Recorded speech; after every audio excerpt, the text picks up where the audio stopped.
dibuka dulu videonya ya.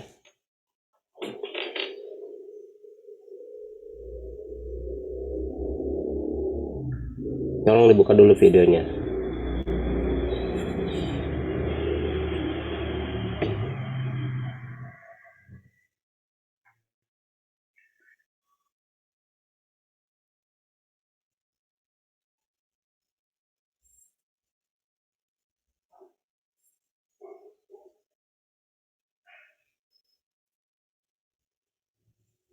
Silakan yang lainnya dibuka untuk memastikan Anda ada ya di depan laptop,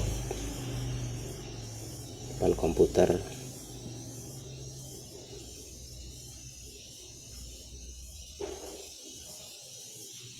Masih banyak yang belum buka videonya.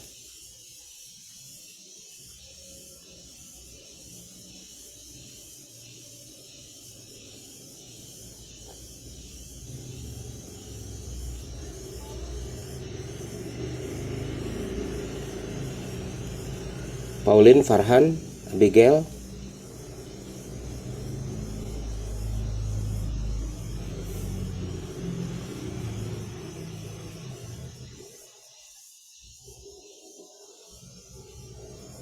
Auliana.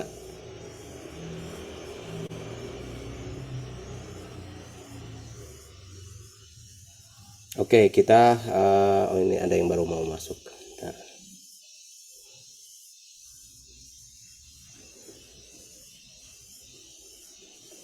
Oke, baik, hari ini kita akan mereview ya materi-materi yang sudah dibahas setelah ujian tengah semester, dan juga ya kita akan review materi setelah UTS untuk ujian akhir semester ya. Oke, sebelum ke materi saya ingin tunjukkan dulu silabusnya ya. Mungkin ada yang belum dibahas materi utamanya ya. Bentar.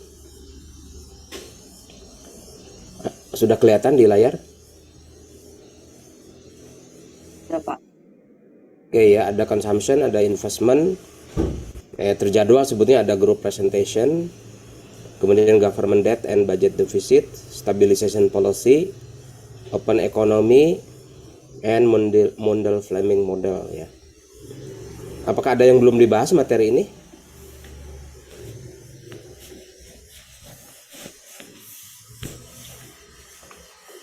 Stabilization policy sudah?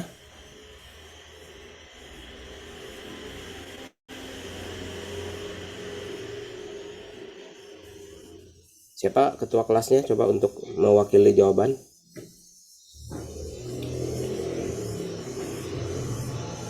Sudah, Pak. Sudah ya, jadi materi sudah semua ya? Iya, Pak, betul. Oke, kalau sudah semua kita ya sebetulnya ingin mereview aja ya. Untuk yang pertama tentang consumption ya. Consumption itu bersama investment sebetulnya di buku Menkyu yang edisi lebih terbaru ya, itu disatukan dalam satu chapter. Itu menggambarkan tentang micro foundation dari macroeconomics gitu ya. Jadi selama ini kita membahas pentingnya consumption and investment sebagai elemen aggregate demand ya. Karena dua elemen ini sudah biasanya sudah lebih dari 75% dari agregat demand ya. Dan ini menjadi salah satu elemen penting dari model Keynesian ya, yang tentu dalam sejarahnya memang menekankan pentingnya agregat demand ya sebagai faktor yang mempengaruhi kegiatan ekonomi gitu ya, dari sisi demand. Tapi tidak hanya consumption and investment, government spending lewat APBN kalau di Indonesia juga ini bagian yang penting ya. Di pertemuan ke-12 government debt dan budget deficit itu sudah masuk juga government spending ya.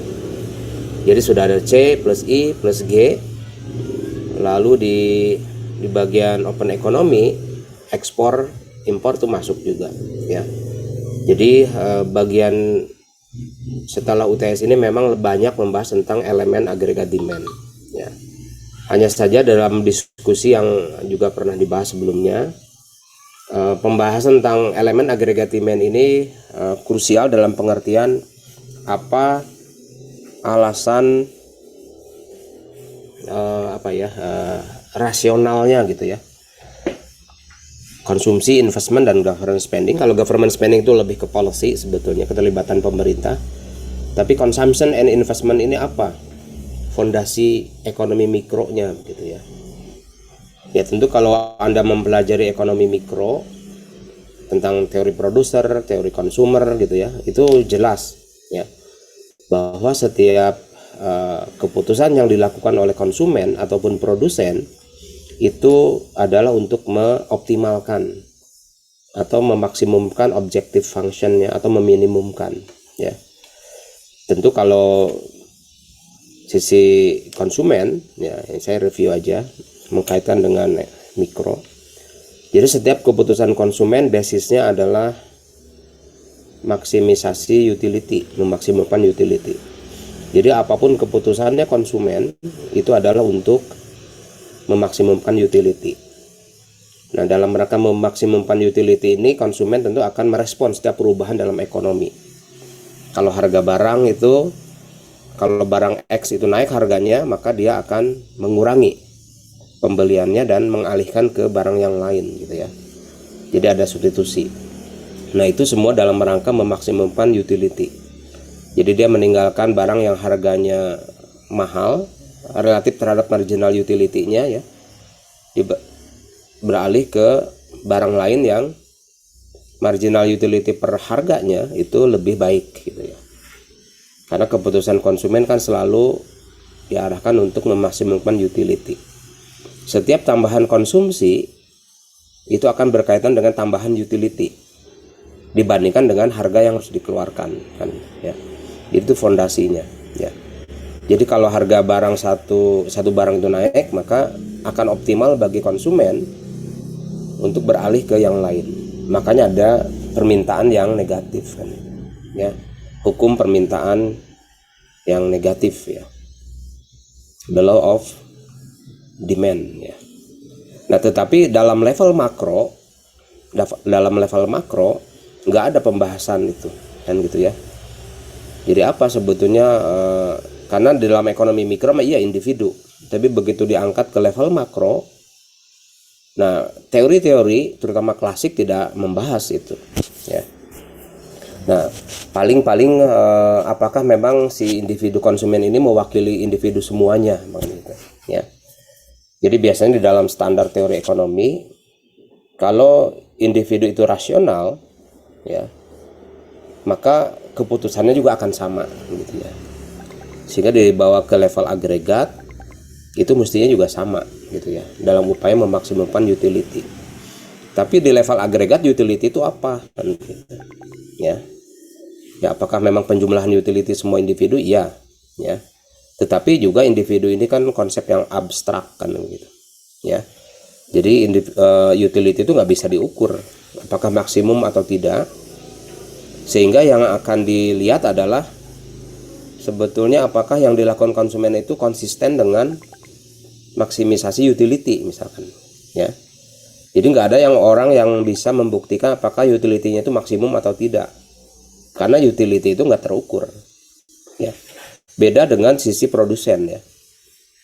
Produsen itu motivasinya memaksimumkan profit ya, memaksimumkan profit. Dan profit ini bisa diukur gitu ya. Tentu profit ini merupakan selisih dari penerimaan dengan pengeluaran, terutama produksi ya, biaya produksi. Dan semuanya terukur sehingga bisa dibuktikan apakah keputusan yang dilakukan oleh satu perusahaan itu memang memaksimalkan utility atau tidak. Memaksimalkan profit atau tidak. Profitnya akan kelihatan gitu ya, bisa diukur. Ya. Jadi beda dengan konsumen ya, semuanya abstrak kalau konsumen itu terutama utility-nya ya. Tetapi banyak hal yang konsisten dengan memaksimumkan utility dari perspektif behavior-nya ya. Jadi the law of demand itu sebagai salah satu bukti gitu ya, bahwa konsumen ini memaksimumkan utility gitu ya. Jadi kalau harga satu barang itu meningkat ceteris paribus, maka jumlah yang diminta itu akan turun. Ya, itu salah satu bukti bahwa konsumen memaksimumkan utility untuk setiap keputusan yang dia lakukan. Ya. Dan Anda sudah mempelajari itu di ekonomi mikro, nah tinggal dibawa ke makronya apa fondasinya. Ya. Itu adalah tantangan klasik terhadap Keynesian. Ya. Apakah memang itu didasarkan kepada rationality, gitu ya? Yang namanya konsumsi agregat, investment agregat itu, ya. Cara membuktikannya ya memang tadi bahwa dalam agregat makro sebetulnya jumlah yang muncul itu adalah penjumlahan dari individu-individu yang secara konsisten rasional semuanya, ya. Tentu di dalam ekonomi tidak semua konsumen atau produsen itu rasional. Rasional dalam pengertian tadi ya, memaksimumkan utility atau memaksimumkan profit. Ya. Tapi mayoritas dari masyarakat adalah rasional. Ya. Rasional sehingga keputusannya memang secara agregat akan seperti itu.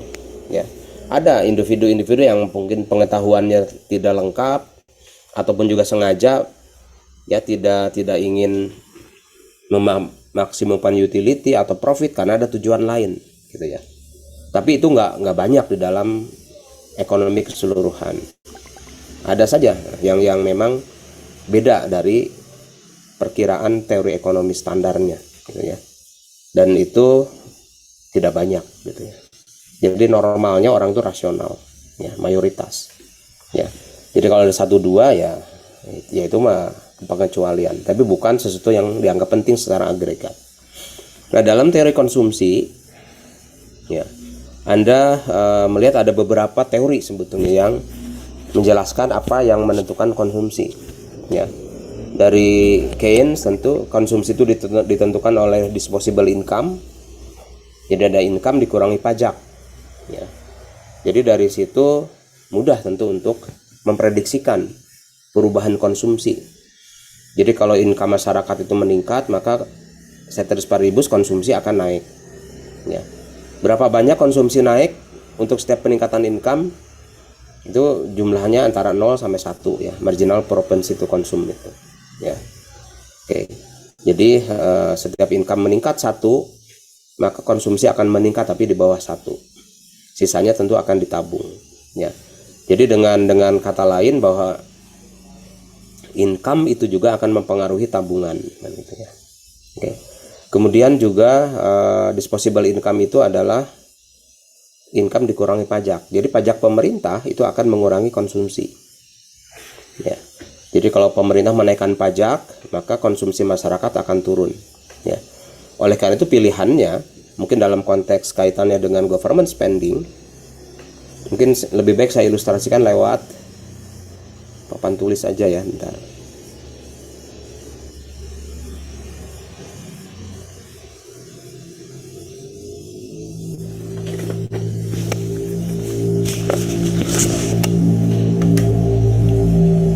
Jadi konsumsi ini fungsi dari disposable income, gitu ya. Itu model Keynes, ya.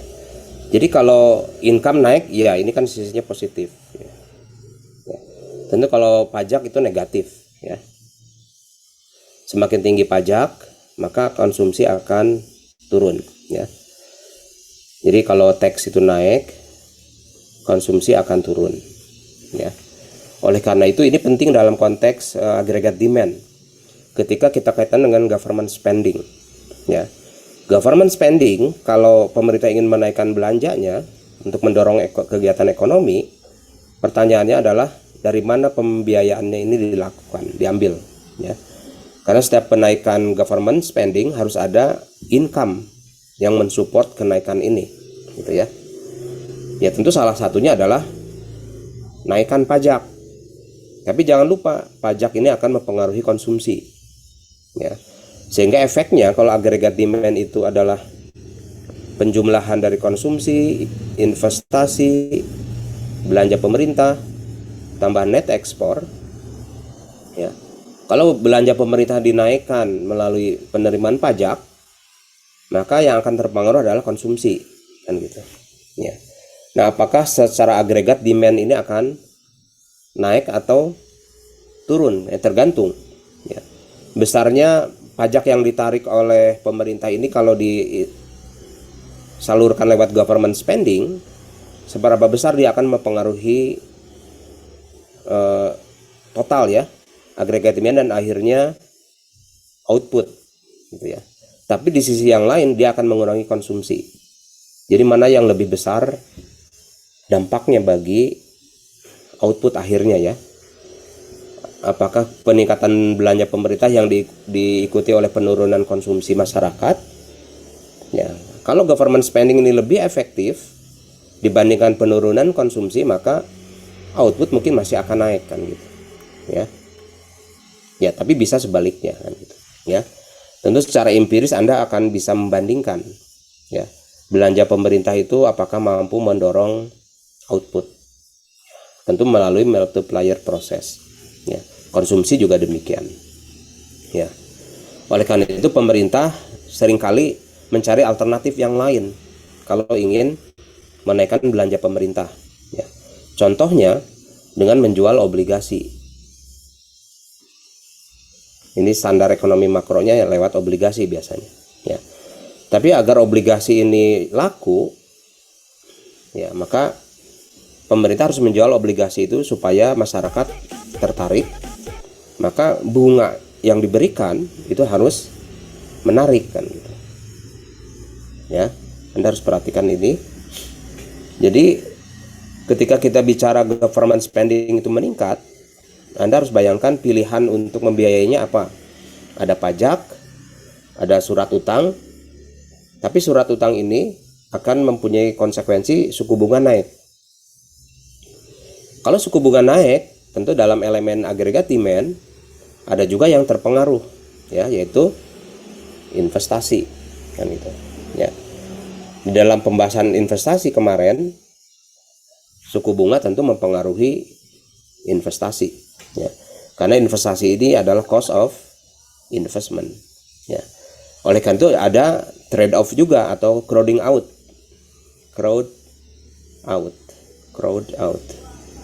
Crowding out istilah keseluruhannya. Ya.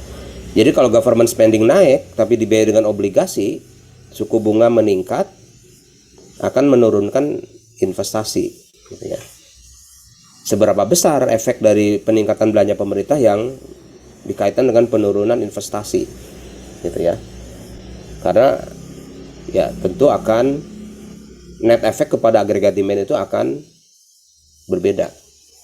Ya, misalkan sebagai contoh pemerintah berhasil menaikkan belanjanya 1 triliun lewat obligasi gitu ya. 1 triliun. Nah, 1 triliun itu diambil dari dana masyarakat lewat obligasi. Tentu dana masyarakat yang tadinya bisa digunakan untuk investasi sekarang pindah ke surat obligasi.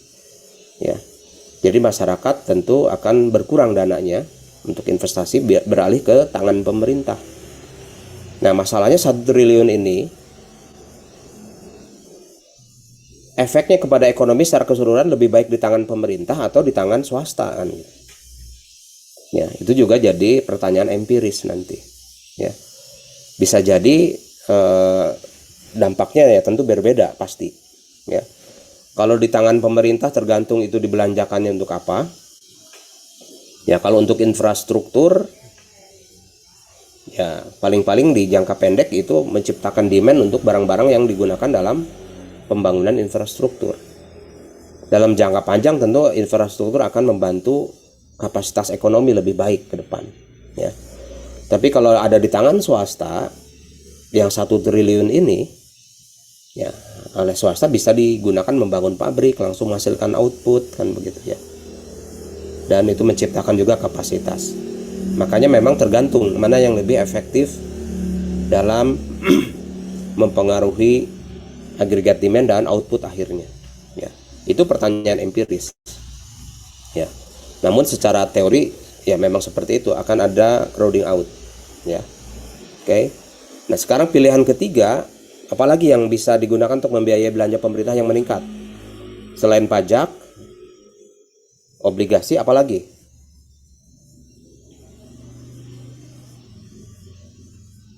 Anda punya pilihan lain? Pinjaman luar negeri, Pak. Pinjaman luar negeri, oke. Pinjaman luar negeri.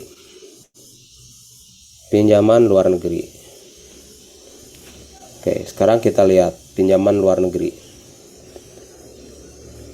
Pinjaman luar negeri ini jelas ya, ini akan meningkatkan belanja pemerintah. Apakah ada elemen lain di dalam domestik itu, agregat demand itu terpengaruh?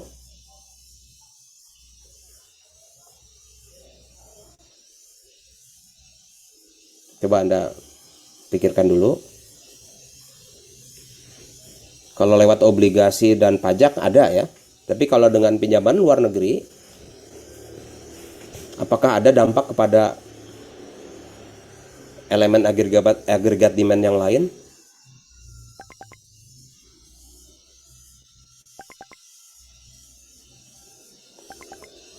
Coba, apa dampaknya?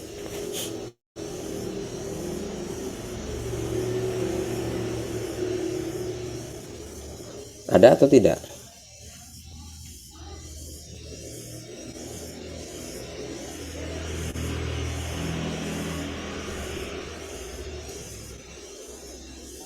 Coba Anda pikir dulu.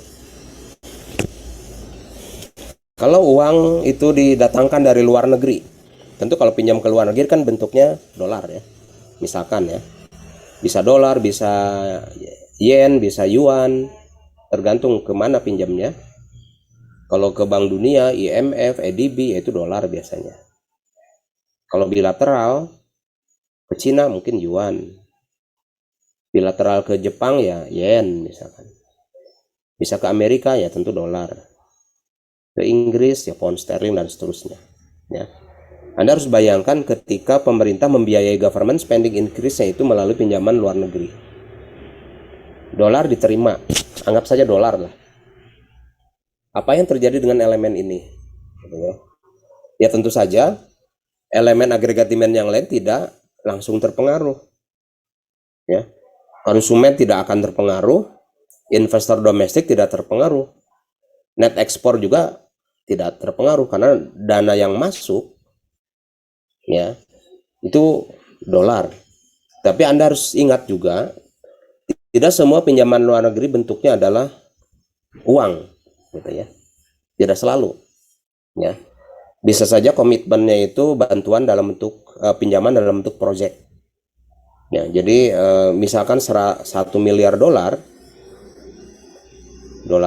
ya. Itu dalam bentuk proyek. Ya. Tentu kalau proyek ini beda dengan uang ya. Kalau proyek itu berarti ya nilai proyek 1 miliar dolar. Di situ tentu ada tentu ada bentuk wujudnya nanti. Dibangun dulu, kemudian material-materialnya bisa datangkan dari luar negeri. Ya, apakah dari Cina atau dari Amerika, ya tergantung kesepakatannya, ya. Kalau barang-barang itu yang hadir dalam bentuk proyek, ya bisa saja, ya. Nantinya, karena itu sifatnya bantuan, itu akan menambah suplai barang di domestik sebetulnya, ya. Akan menambah suplai barang di domestik. Barangnya tersedia lebih banyak. Walaupun itu untuk proyek. Ya. Oke. Jadi nanti tergantung sebetulnya kesepakatan di dalam pinjaman luar negeri itu berapa persen dalam bentuk cash, berapa persen dalam bentuk barang-barang. Ya. Dalam sejarahnya seringkali pinjaman luar negeri itu mempunyai berbagai persyaratan. Ya. Kalau persyaratannya ingin bunganya itu rendah, pinjaman lunak, maka biasanya persyaratannya lebih detail bahwa nanti barang-barang itu harus didatangkan dari negara pemberi pinjaman. Ya, tentu pemberi pinjaman juga akan diuntungkan, ya, karena barang-barang mereka yang di luar negeri di sana itu mungkin nggak terlalu laku, bisa dikirim ke Indonesia. Barang senilai 1 miliar dolar misalnya, ya, termasuk konsultannya di sana, ya. Jadi 1 miliar dolar itu kalau dalam bentuk project, ya tidak seluruhnya dalam bentuk barang uang, tapi juga sebagian dalam bentuk jasa konsultan dari negara asalnya. ya. Kemudian ada ya negosiasi, biaya-biaya segala macam, biaya transaksinya, ya. Ujung-ujungnya ya banyak ya pinjaman luar negeri ini yang betul-betul efektif diterima biasanya senilai 70%, ya. Itu ada pengamatan dulu dari Profesor Sumitro Joyhadikusumo. 30% dari dana pinjaman luar negeri itu sebetulnya tidak langsung dimanfaatkan untuk meningkatkan ekonomi, ya, karena ada biaya-biaya yang berkaitan dengan konsultan, negosiasi dan seterusnya, ya. Nah, oke. Jadi kalau dari 1 miliar dolar itu terima 70%, berarti 700 juta, gitu ya. Kita punya utang 1 billion, ya. Tapi yang masuk ke ekonomi secara real mungkin hanya 700, ya. Bisa nggak sebetulnya ini nanti akan betul-betul membayar utang 1 billion ini dengan 700 miliar, ya, tergantung. Proyek ini kemudian mempunyai efek menciptakan kegiatan ekonomi yang meningkat, ya, sehingga nanti bisa membayar utang ini, ya. Utang ini biasanya dalam bentuk jangka pendek, jangka menengah atau jangka panjang, ya. Tetapi begitu utang ini masuk, sebetulnya semuanya positif, ya, karena tidak ada elemen domestik yang terganggu sebetulnya secara langsung, beda dengan pajak dan obligasi tadi, ya. Tetapi dalam jangka menengah dan panjang, utang ini menimbulkan problem, ya. Jadi problemnya hanya di switch, gitu ya. Dari generasi sekarang, kalau kita bicara tadi ya pajak dan obligasi, karena yang terpengaruh langsung konsumsi dan investasi. Tapi kalau pinjaman luar negeri, yang terpengaruh adalah generasi yang akan datang, atau anggaran pemerintah yang akan datang ketika utang itu jatuh tempo, ya. Ketika utang itu jatuh tempo, apakah dalam 10 tahun, tentu ada pokok, ada bunga, kan. Nah, tentu ini jadi bagian pengeluaran pemerintah juga. Pengeluaran pemerintah akan naik juga di suatu saat hanya untuk membayar utang, ya. Nah, ini tentu akan jadi beban juga suatu saat, ya. Tetapi tentu yang memikul generasi berikutnya, mungkin dalam 10 tahun berikutnya, gitu ya. Beda dengan konsumsi investasi yang tadi terpengaruh langsung oleh pajak dan suku bunga, ya. Jadi ada semacam switching, ya. Tapi intinya adalah bahwa belanja pemerintah atau keputusan pemerintah dalam bentuk apapun, ya, selain ada benefitnya tapi juga ada cost-nya, ya. Cost-nya apakah akan dipikul oleh generasi yang sekarang kalau itu melewat pajak atau obligasi, bisa juga cost-nya dipikul generasi berikutnya atau beberapa tahun berikutnya, gitu ya. Anda mungkin sering mendengar ya, rezim Jokowi ini utangnya meningkat banyak. Sekarang sampai lebih dari 7.000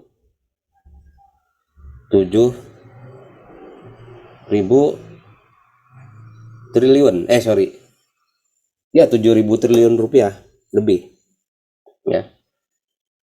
Dan PDB kita kan hanya sekitar 17 ya ribu triliun. Nah, tentu begitu Jokowi selesai tahun 2024, tahun depan, utang itu jatuh temponya kan ada yang setelah itu, gitu ya. Jadi Jokowi ya praktis sebetulnya tidak ikut membayar utang itu. Yang membayar adalah pemerintahan berikutnya, masyarakat di tahun-tahun berikutnya, ya. Nah, apakah ketika utang itu jatuh tempo, rupiah terhadap dolar itu melemah atau menguat, kan gitu. Ya, itu konsekuensi antara waktunya, ya. Jadi kalau dolar itu menguat terhadap rupiah, maka kita akan lebih sulit sebetulnya, ya. Karena kalau 1 miliar dolar itu dengan kurs sekarang, ya mungkin kemarin yang kita diskusikan di kelas itu misalkan 14.800, ya tinggal dikalikan. Tapi ketika utang itu jatuh tempo, ya misalkan kursnya itu sudah berubah jadi 15.000 atau 16.000, maka rupiah yang harus disediakan untuk membayar dolar itu menjadi lebih tinggi, kan, ya. Berarti pemerintah harus cari cara juga untuk mendapatkan sumber pendapatan untuk bayar utangnya, ya. Jadi artinya apa? Utang luar negeri itu dalam jangka pendek itu tidak akan menciptakan masalah, ya, tapi dalam jangka panjang menciptakan masalah, ya. Oleh karena itu kemarin ketika kita membahas government spending, government debt, ada yang namanya Ricardian Equivalence Theorem, ya, Equivalence Theorem. Mungkin apakah Anda masih ingat? Ya. Jadi menurut Ricardian Equivalence Theorem, ketika beban yang akan datang itu menjadi lebih besar karena ada utang, ya, maka banyak masyarakat yang melihat itu sebagai satu beban di masa depan akan persiapan dari sekarang, ya, apakah melalui penghematan atau tidak menaikkan belanjanya sekarang, gitu ya. Jadi secara teori Ricardian ini mengatakan bahwa dampak dari government spending yang berutang tadi itu tidak akan ada dampaknya kepada agregat demand, gitu ya. Ya, walaupun ada bantahan dari pendapat yang lain, ya. Karena yang masa akan datang itu jadi beban berikutnya, jadi generasi sekarang ya happy aja, ya, demandnya tetap akan naik kan, gitu. Ya. Ya, jadi itu, ya, lagi-lagi ini pertanyaan tentang masalah empiris, ya. Jadi kalau Anda mau melakukan kajian empiris bisa juga, apakah utang pemerintah itu menyebabkan agregat demand sekarang itu naik atau turun, ya. Itu tentu menjadi penelitian empiris. Oke, itu tentang utang, ya. Kemudian apakah ada alternatif lain untuk membiayai naiknya belanja pemerintah?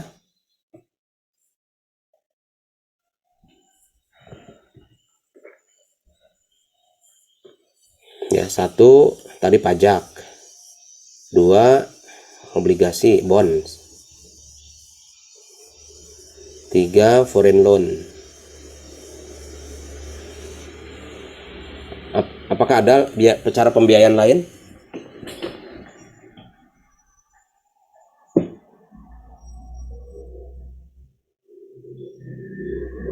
Coba Anda sebagai ekonom harus punya banyak alternatif sebetulnya, pilihan-pilihan. Tapi setiap pilihan tentu ada benefit dan cost-nya.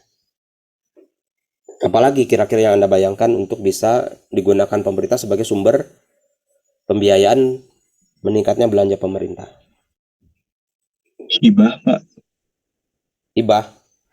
Ya. Hibah dari mana? Pendapatan negara bukan pajak. Pendapatan negara bukan pajak. Apakah itu hibah namanya?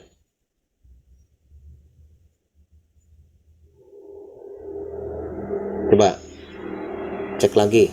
Menjual aset, Pak. Menjual aset, apa misalnya?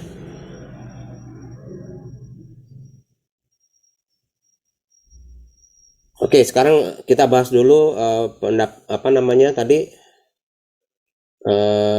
pendapatan negara bukan pajak, ya, PNBP. Ya, menjual aset termasuk salah satunya, ya. Atau pemerintah mendapatkan penerimaan tambahan dari badan usaha yang dikelola oleh pemerintah atau yang dimiliki oleh pemerintah, ya. Oke. Jadi itu juga termasuk sumber penerimaan pemerintah, ya, PNBP, penerimaan negara bukan pajak. Di dalamnya tentu Anda bisa jual aset,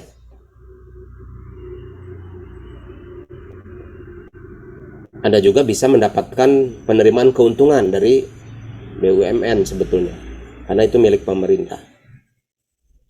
Nah, Anda harus perhatikan kedua elemen ini tentu akan berlawanan, ya. Kalau Anda ingin menjual aset, salah satunya aset yang bisa dijual oleh pemerintah kan BUMN, ya. Tapi itu akan mempengaruhi keuntungan dari BUMN sendiri yang bisa diterima oleh pemerintah, ya. Ujungnya tinggal pilih, apakah Anda ingin kembangkan penerimaan dari BUMN ini sehingga PNBP-nya naik, Ya, berarti pemerintah harus banyak melakukan upaya untuk membuat BUMN ini menguntungkan, gitu ya. Ya tentu ini nggak mudah juga, ya, karena tergantung. Tapi biasanya sih BUMN mestinya menguntungkan. Tapi seringkali BUMN ini dicampuri oleh kepentingan-kepentingan yang lain ya, bukan ekonomi, bukan bisnis, ya. Sehingga kadang-kadang BUMN ini tidak banyak menguntungkan, gitu ya. Tapi kalau BUMN ini dijual asetnya, itu menjadi sumber jangka pendek penerimaan pemerintah. Ya, dulu pernah di zaman Megawati, mungkin sebagai ilustrasi, banyak beberapa BUMN dijual asetnya ya. Tentu dijualnya ke luar negeri. Ya waktu itu ya. Ada Indosat, ada Tanker ya, Pertamina waktu itu dijual untuk mendapatkan dana. Tetapi efeknya apa? Penerimaan pemerintah PNBP-nya itu dari keuntungan BUMN ini akan hilang, ya, karena kan BUMN yang dijual atau asetnya yang dijual, ya. Jadi ini juga sebenarnya ada trade off juga, ya, peningkatan negara, pendapatan negara bukan pajak, ya, karena sumbernya itu dari sumber daya alam, dari aset pemerintah, gitu ya, bukan pajak langsung ke masyarakat atau badan usaha, ya. Itu juga secara empiris bisa dikaji, ya, sebagai salah satu cara untuk bisa meningkatkan penerimaan pemerintah dari non pajak, ya berarti BUMN-nya yang harus memberikan keuntungan lebih banyak, gitu ya. Berarti akan ada banyak usaha yang harus dilakukan, ya, memilih eksekutifnya, ya, memilih ekspansi usahanya, kan begitu ya, dan seterusnya. Oke. Nah ini juga tidak mudah. Oke, saya kira itu dimungkinkan, tapi dengan beberapa konsekuensi, ya. Oke, sebut saja PNBP ya. Oke, ada lagi yang lain?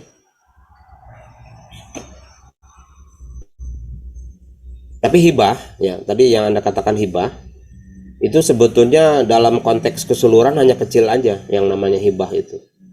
Kan hibah itu pemberian aja, ya. Jadi biasanya ada tapi nggak banyak, nggak signifikan dalam konteks pembiayaan government spending, ya. Kita nerima hibah dari negara lain misalkan, ya, hibah tapi hanya sedikit, sebagian besar adalah bentuk pinjaman, ya.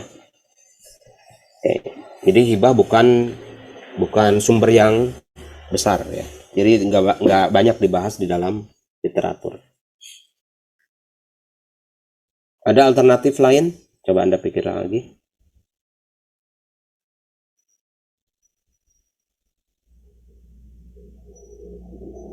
Ada satu lagi kira-kira apa?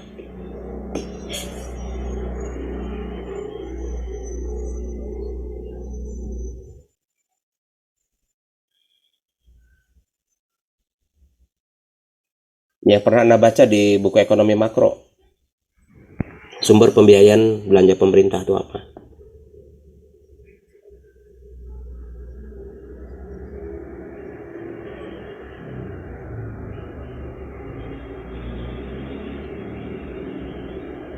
Masa nggak Anda bisa bayangkan?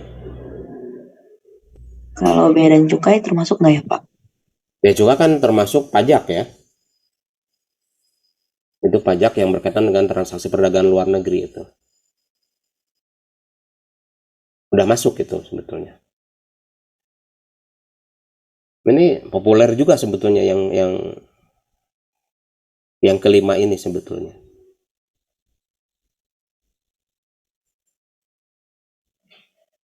Apa sih yang bisa dilakukan oleh pemerintah yang tidak bisa dilakukan oleh swasta?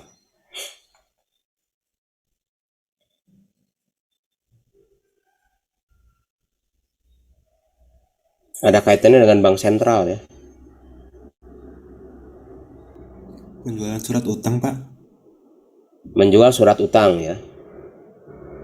Menjual surat utang itu kalau tadi surat utangnya ke masyarakat itu sama dengan bonds ya, obligasi. Ya. Tapi bisa juga surat utang itu ke bank sentral ya, ke BI. Tapi itu namanya printing money ya. mencetak uang, ya. Jadi pemerintah bisa saja pinjam ke Bank Indonesia, ya, misalkan 10 triliun gitu ya. Tapi itu artinya mencetak uang, ya. Karena apa? Untuk membiayai government spending ini, BI kan harus mencetak uang, ya. Atau paling tidak mencetak uang itu dalam pengertian BI sudah ada uangnya di cadangan, ya. Kemudian karena pemerintah itu pinjem, ya, maka uang ini jadi beredar ke masyarakat. Itu juga yang namanya mencetak uang. Jadi mencetak uang bisa uangnya itu baru betul-betul. Kalau uang beredar itu sekarang ini misalkan sudah 15 triliun rupiah misalkan ya. 15 ribuan lah. Saya lupa angkanya. Tapi kalau pemerintah membutuhkan tambahan ya 10 triliun gitu ya. Ini ribuan sih sebenarnya, ribuan. Oke, maka mungkin nggak nyampe 15.000 triliun dolar, nggak ya. Anda cek lagi nanti. Pemerintah membutuhkan 10 triliun tambahan untuk government spending atau apapun ya. Maka bisa melalui pinjaman ke bank sentral, menjual surat utang ke BI. Sama-sama surat utang tapi sekarang ke BI. Konsekuensinya akan beda ya. Dengan kalau menjual surat utang ke masyarakat, yaitu bonds ya. Kalau ke BI berarti money supply itu akan bertambah, ya. Itu yang disebut mencetak uang sebetulnya. Kalau pemerintah itu membiayai dari bank sentral. Nah, mencetak uang tentu akan punya efek juga kepada ekonomi, ya. Mencetak uang itu akan menyebabkan ya tentu demand naik ya, karena uang bertambah di dalam perekonomian, tentu digunakan oleh pemerintah digunakan membayar ke swasta, membeli barang dan seterusnya, maka akan juga ada efek ya kepada permintaan. Nah, kalau suplai barang di domestiknya itu tidak cukup, maka akan menyebabkan inflasi gitu ya. Jadi salah satu kekhawatiran dari bertambahnya uang akibat pemerintah mencetak uang itu adalah inflasi. Ya. Apa konsekuensi inflasi? Ya, tentu inflasi itu akan berdampak kepada elemen agregat demand yang lain. Konsumsi, ya, mungkin investasi gitu ya. Mungkin net ekspor. Anda harus perhatikan ini. Jadi ketika terjadi kenaikan harga, ya, Anda harus cek dampaknya kepada konsumsi seperti apa. Ya, konsumsi yang lain ya, masyarakat secara keseluruhan, terhadap investasi juga, bahkan terhadap net ekspor atau ekspor kita. Karena biasanya inflasi, kalau Anda dulu, mungkin ada yang sudah belajar, ada yang belum, ketika kita bicara inflasi, maka salah satu konsekuensinya adalah tentu biaya produksi akan naik. Biaya produksi akan digunakan, yang meningkat akan menyebabkan harga barang naik, ya. Maka harga barang akan naik, bisa saja mengurangi konsumsi atau mengurangi investasi atau mengurangi ekspor kan gitu, ya. Jadi Anda juga harus lihat konsekuensi dari pembiayaan pemerintah melalui mencetak uang ini, ya. Dia akan menyebabkan inflasi dan akan punya dampak kepada yang lainnya, ya, elemen agregat demand yang lain. Oke. Sehingga kesimpulan dari pembahasan kita sekarang ini, apapun yang dilakukan oleh pemerintah dalam mendorong ekonomi melalui peningkatan belanja, itu akan selalu ada plus minusnya, apapun pembiayaannya. Dan kalaupun government spending akhirnya tidak naik, itu pun juga ada konsekuensinya, ya. Ya, mungkin kalau belanja pemerintah tidak naik, berarti ya gaji PNS juga tidak naik, APBN juga tidak naik, kan gitu. Ya, mungkin tidak akan menciptakan kegiatan ekonomi, ya. Jadi apapun, ya, Anda harus perhatikan itu, bahwa setiap keputusan ekonomi, khususnya pemerintah, ini akan punya benefit dan cost-nya. Ya, tinggal dibandingkan mana yang net benefitnya paling besar. Ataupun kalau itu net benefit itu negatif, berarti net benefit yang minimum. Ya, tentu itu satu studi empiris ya, studi empiris. Walaupun tidak semua pemerintah akan berpikir seperti itu. Ya, karena kadang-kadang kebutuhan ya mendesak akibat politik, mungkin juga kemarin pandemi kan gitu ya. Itu membuat pemerintah ya sudah, apapun konsekuensinya harus ada pembiayaan gitu ya. Government spending harus naik. Ya. Dan itu juga banyak yang mengkaji benefit dan cost-nya ya. Tentu Anda mengamati ya, ketika sepanjang pandemi kemarin belanja pemerintah meningkat. Defisitnya naik. Yang menurut undang-undang hanya boleh 3%, waktu itu 6,6%. Ya. Jadi 2 kalinya lebih. Ya. Karena memang harus dilakukan. Ya. Tapi ada konsekuensinya. Konsekuensinya tidak berhenti ya. Karena defisit kemarin salah satunya ya tentu melalui utang luar negeri, itu ada konsekuensi pembayarannya. Ya. Ada konsekuensi pembayarannya. Dan tidak seluruhnya melalui pinjaman luar negeri, ada juga yang pinjam ke bank sentral, ya, melalui mencetak uang. Ya. Jadi ada juga pemerintah menjual obligasi, ya, untuk membiayainya itu. Ya. Jadi semua itu akhirnya akan punya konsekuensi kepada ekonomi. Oke, sampai di sini ada pertanyaan, silakan.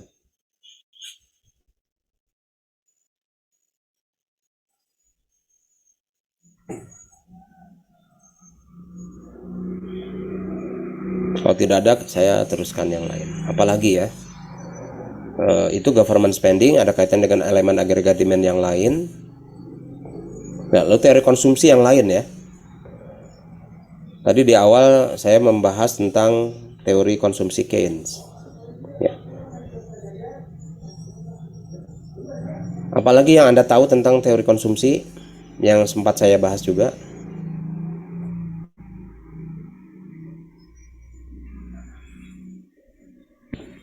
Modigliani ya.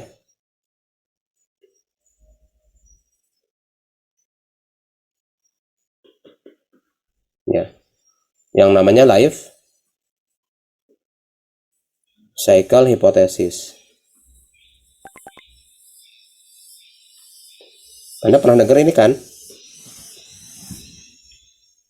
Sudah, Pak. Oke. Apa kira-kira teori konsumsi menurut Modigliani ini? Yang Anda masih ingat? Akmal ya, coba.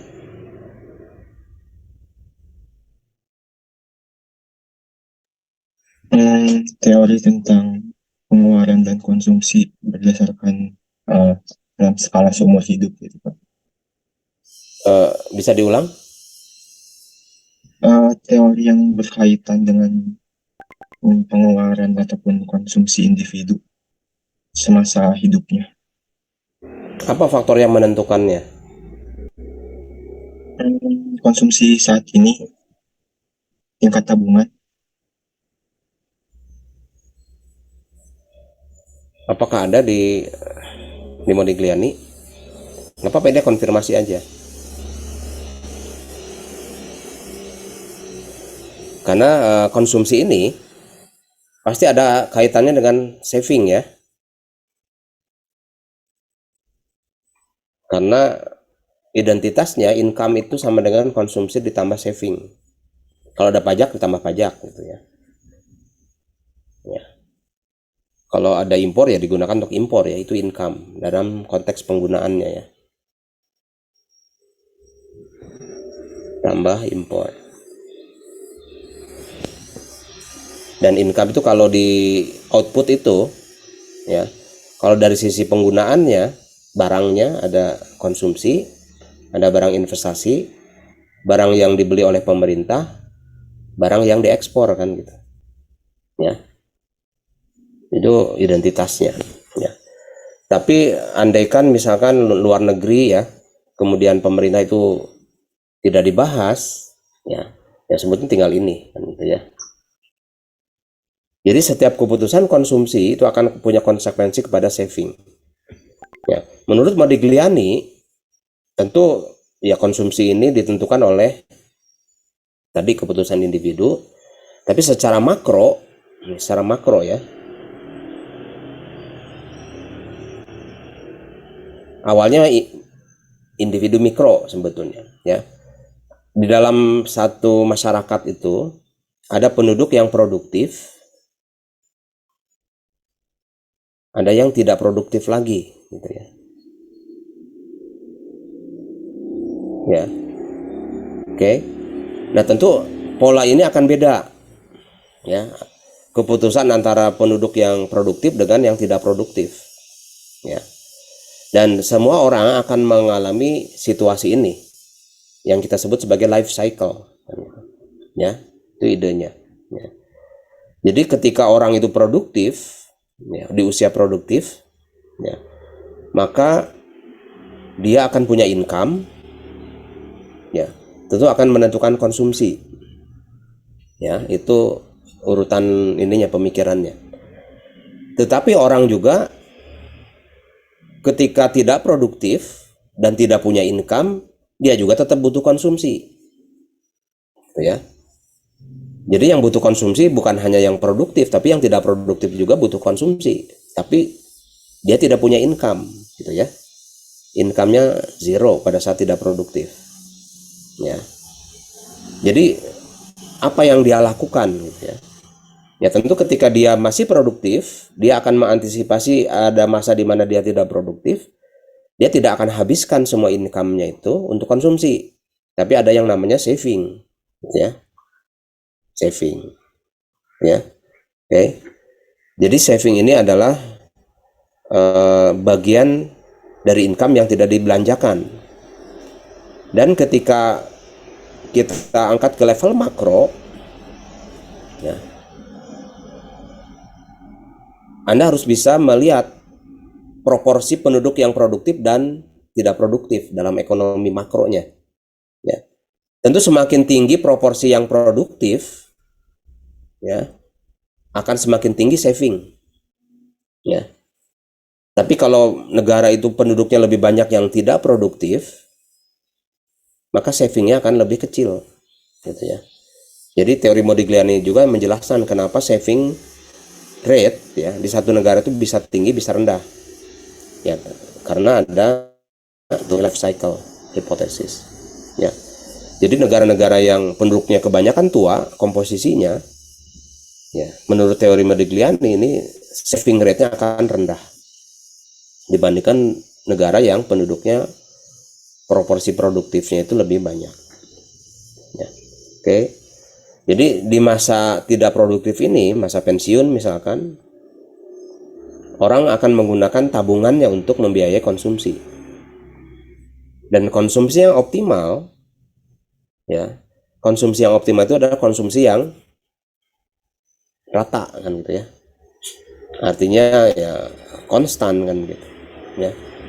Oke, walaupun ya tentu dalam kenyataan ya kakek-kakek dengan yang udah itu kebutuhan konsumsinya bisa aja beda gitu ya.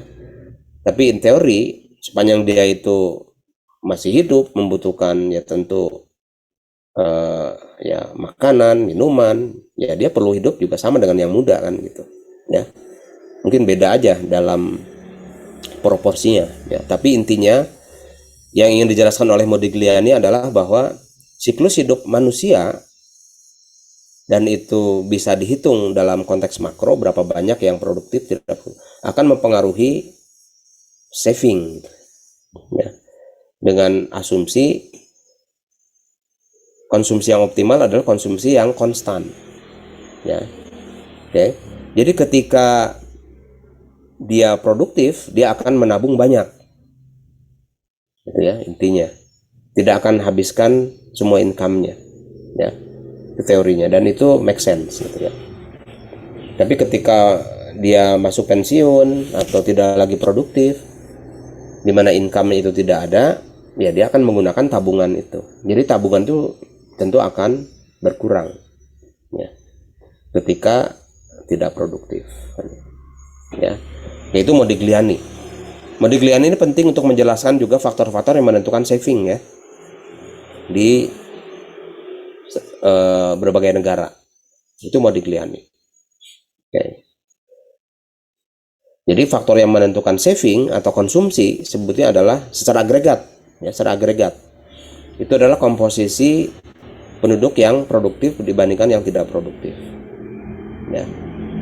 Yaitu teorinya. Ya. Tapi ada teori yang lain?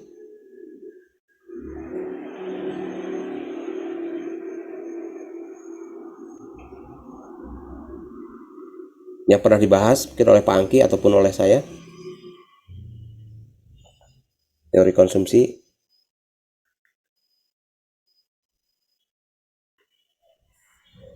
Apalagi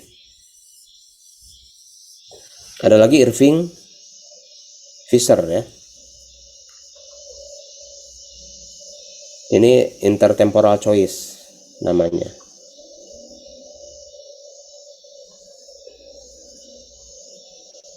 Ya. Jadi konsumsi itu dipengaruhi oleh, ya tentu perspektif orang itu juga untuk di masa yang akan datang, ya. Oke. Dan ini juga akan dipengaruhi oleh preferensi masing-masing. Ada preferensi yang mungkin ada pinjam, ada yang meminjamkan, ya. Masing-masing tetap akan optimal kan, tergantung keadaan masing-masing, ya.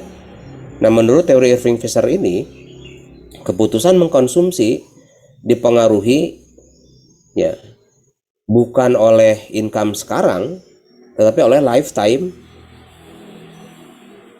income, ya. Kenapa?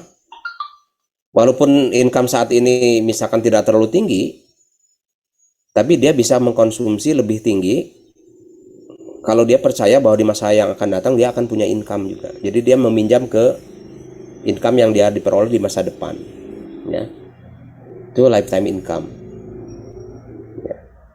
Kemudian juga karena ada intertemporal, ketika dia pinjam dia harus bayar nanti. Konsekuensinya dia konsumsinya di masa yang akan datang akan harus lebih sedikit dibandingkan income-nya karena sebagian membayar utang kan.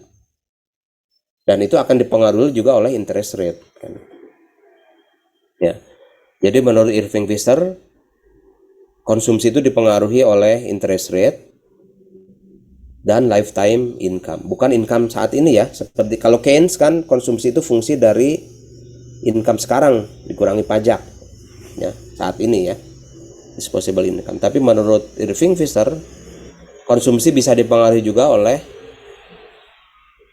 expected income di masa yang akan datang, ya. Kalau Anda yakin punya income yang permanen gitu ya, Anda bisa saja menggunakan income itu sekarang melalui utang kan, ya. Itu menurut teori Irving Fisher. Maka yang berkembang dari konsep dari teori ini adalah perkembangan industri kredit, ya. Jadi ini ditangkap oleh industri kredit untuk memberikan pinjaman. Tapi industri kredit juga hanya bisa hidup kalau ada orang yang meminjamkan uang, gitu ya. Orang yang meminjamkan uang juga itu diuntungkan dengan orang yang bisa pinjam gitu atau mau pinjam, ya. Jadi dua-duanya diuntungkan, ya. Orang yang butuh uang dia pinjam, kalau diberi dia senang, ya. Orang yang meminjamkan karena dia punya ekspektasi nanti pendapatan bunga ataupun juga pengembalian utang itu, ya dia happy juga, ya. Jadi semua akan happy melalui pinjam meminjam ini, ya. Dan itu akan meningkatkan welfare secara keseluruhan. Itu teori konsumsi dari Irving Fisher, ya. Makanya waktu itu saya tunjukkan di dalam gambar ya, utility itu meningkat akibat adanya pinjam meminjam ini, ya. Tentu utility tidak akan bisa meningkat kalau ada constraint, borrowing constraint.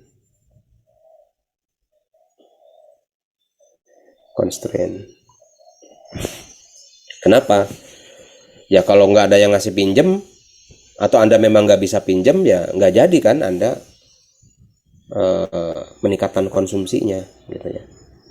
Ya biasanya sih akan menurunkan atau utility Anda akan lebih rendah dibandingkan kalau seandainya Anda mendapatkan pinjaman. Ya. Ya jadi intinya Irving Fisher menjelaskan bahwa keputusan konsumsi itu bisa dipengaruhi juga oleh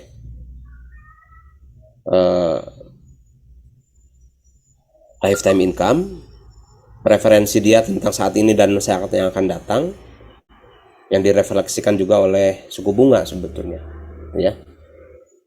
Karena apa yang Anda tingkatkan sekarang itu artinya apa, di masa depan Anda harus mengurangi sesuatu kan, ya. Itu ada trade off secara antar waktu.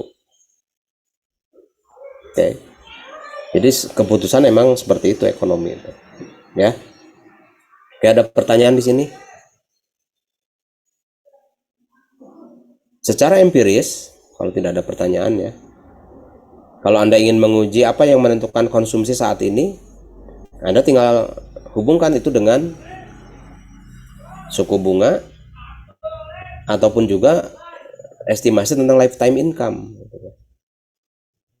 Kalau dalam Milton Friedman itu yang namanya ada permanent income, ya. Oke. Jadi menurut Milton Friedman beda lagi, dia sedikit beda, ya.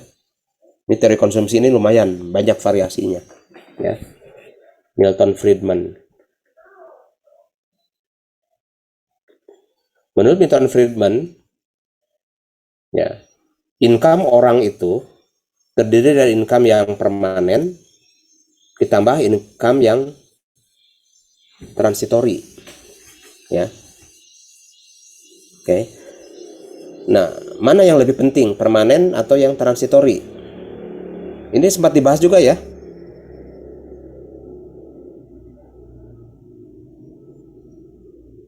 Milton Friedman dibahas nggak?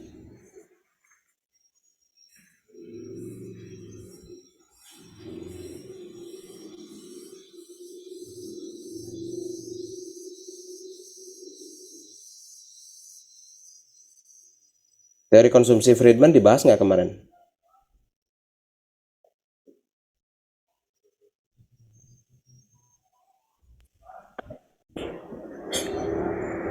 Nggak ada yang ingat? Tidak ingat, Pak. Tidak ingat?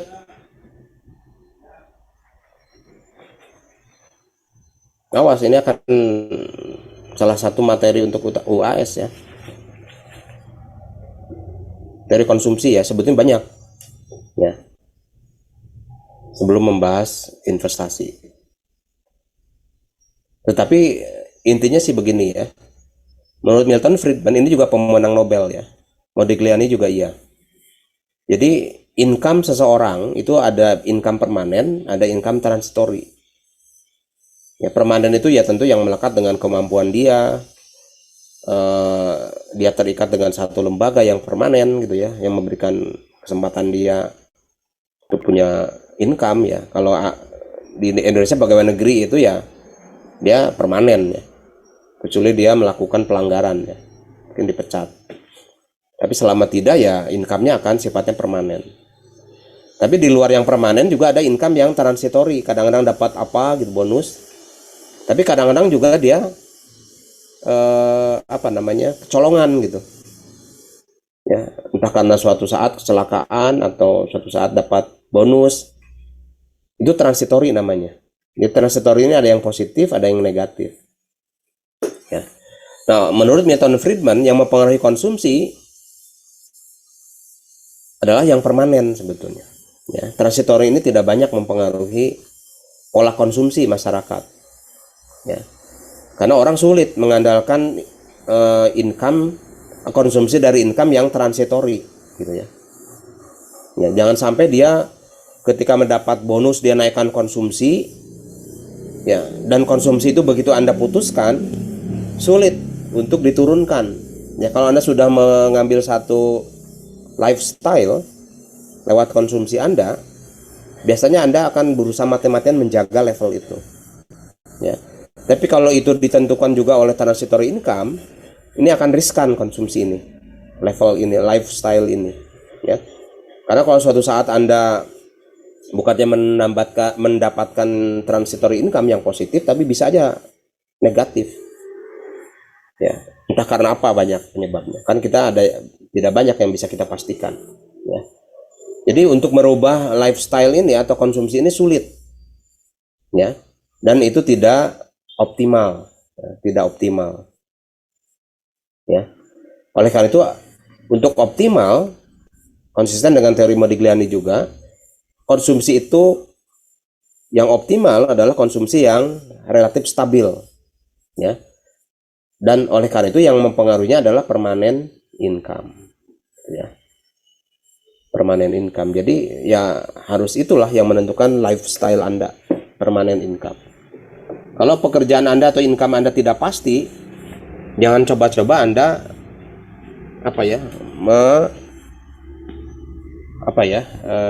mendapatkan atau ingin punya lifestyle yang di level tinggi yang tergantung kepada transitory income. Ya, transitory income ini tidak bisa diandalkan, ya. Oke, jadi Anda lebih aman menentukan konsumsi lewat permanent income, ya. Bagaimana kalau pihak swasta itu bukan ASN, ya? Ya tentu swasta, tentu secara individu masing-masing punya ekspektasi, kemampuan individu, ya. Jadi dia tentu akan mengandalkan konsumsinya dari basis kemampuan dia, ya. Walaupun ada luck, tapi yang basic itu adalah kemampuan, ya. Jadi jangan Anda gantungkan konsumsi Anda kepada sesuatu yang sifatnya luck atau keberuntungan, karena keberuntungan itu tidak selalu, ya. Lebih baik Anda rely on permanent income yang berdasarkan kepada kemampuan Anda, kan gitu kira-kira, ya. Itu menurut Friedman. Oke, saya kira itu konsumsi. Tapi juga konsumsi bisa dipengaruhi oleh faktor psikologi, ya. Psikologi Anda mungkin di lingkungan mahasiswa, ya adalah faktor-faktor psikologi itu, ya. Walaupun Anda tahu Anda budget sebulannya berapa, lalu Anda sesuaikan konsumsi Anda berdasarkan income yang Anda dapatkan rutin dari orang tua, ya. Mungkin suatu saat Anda akan menaikkan konsumsi karena masalah psikologi, ya. Apakah ketika Anda sedang mungkin makan bersama teman-teman, ya, supaya gengsinya agak naik sedikit, Anda naikkan konsumsinya, ya. Tapi itu akan berat, ya. Kalau Anda hari ini makan lebih enak dari biasanya yang standar, Anda harus siap-siap puasa besok misalkan, ya. Tapi kadang-kadang alasan psikologi bisa aja seperti itu, ya. Oke. Ya bisa juga itu berkaitan dengan sesuatu yang sifatnya ya mungkin psikologi lah, masalah psikologi, ya. Jadi itu masalah yang memang agak sulit juga diukur, ya. Oleh karena itu standarnya adalah ya tentu tadi ekonomi itu yang menentukan konsumsi. Oke, saya kira itu rangkuman tentang teori konsumsi. Investasi saya sedikit saja saya akan review, ya.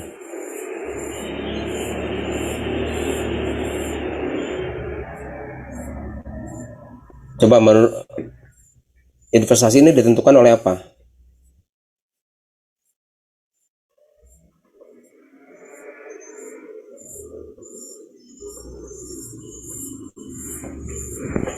Ada yang mungkin dulu masih ingat?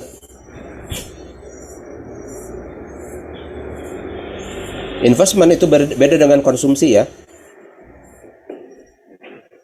Kalau konsumsi itu adalah pengeluaran yang secara langsung mempengaruhi utility Anda, ya, jangka pendek. Sedangkan investasi adalah pengeluaran yang mempengaruhi Anda di jangka menengah atau panjang, ya. Oke. Ya, saya kira saya sudah bahas, ya. Salah satu faktor yang menentukan investasi adalah cost of investment, yaitu interest rate. ya. Bisa juga dipengaruhi oleh pajak, ya, tax, income tax perusahaan, ya. Oke. Apalagi yang mempengaruhi investment?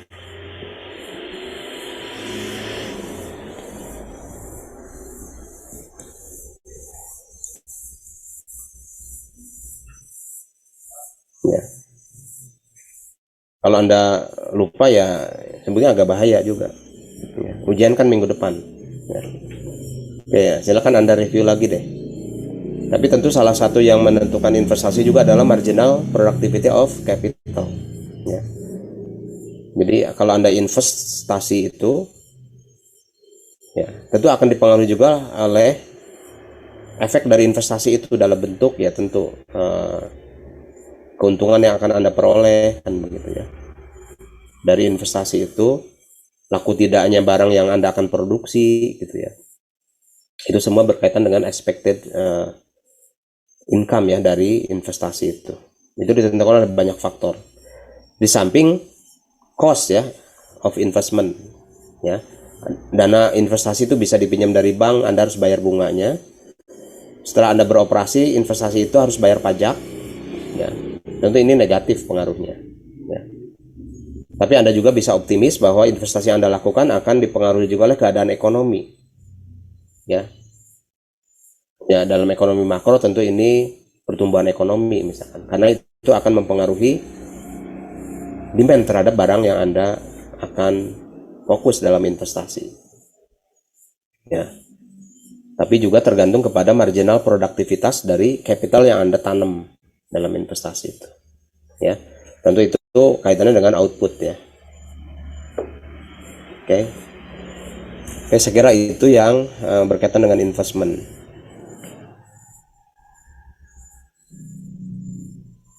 Kita lihat lagi materi yang lain.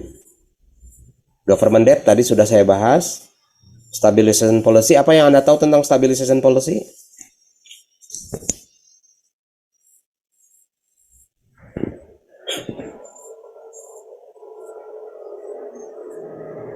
Coba, siapa yang masih ingat? Kenapa kita perlu melakukan kebijakan stabilisasi? Ini berapa orang ini? Ada 27, 26 ya. Masa nggak ada suaranya?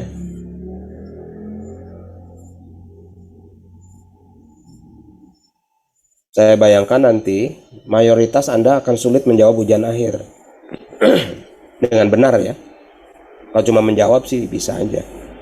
Tapi menjawab dengan baik ya. Saya agak ragu.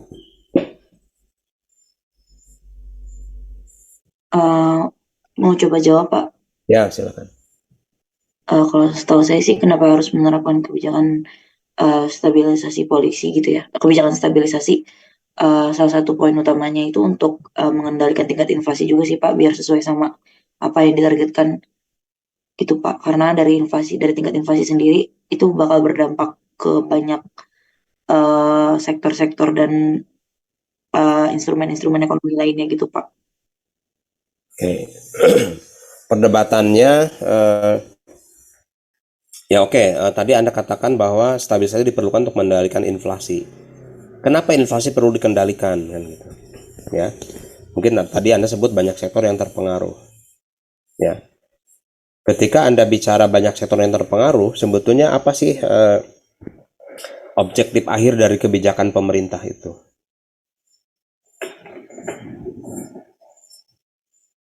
Coba.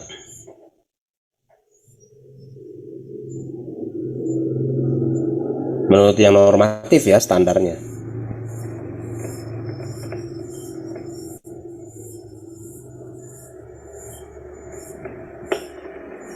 Apa objektif dari kebijakan pemerintah sebetulnya? Ya mengendalikan inflasi ya, tapi inflasi itu biasanya tugas bank sentral ya, bukan tugas pemerintah. Tapi kalau pemerintah mau ikut-ikutan menstabilkan harga, iya boleh.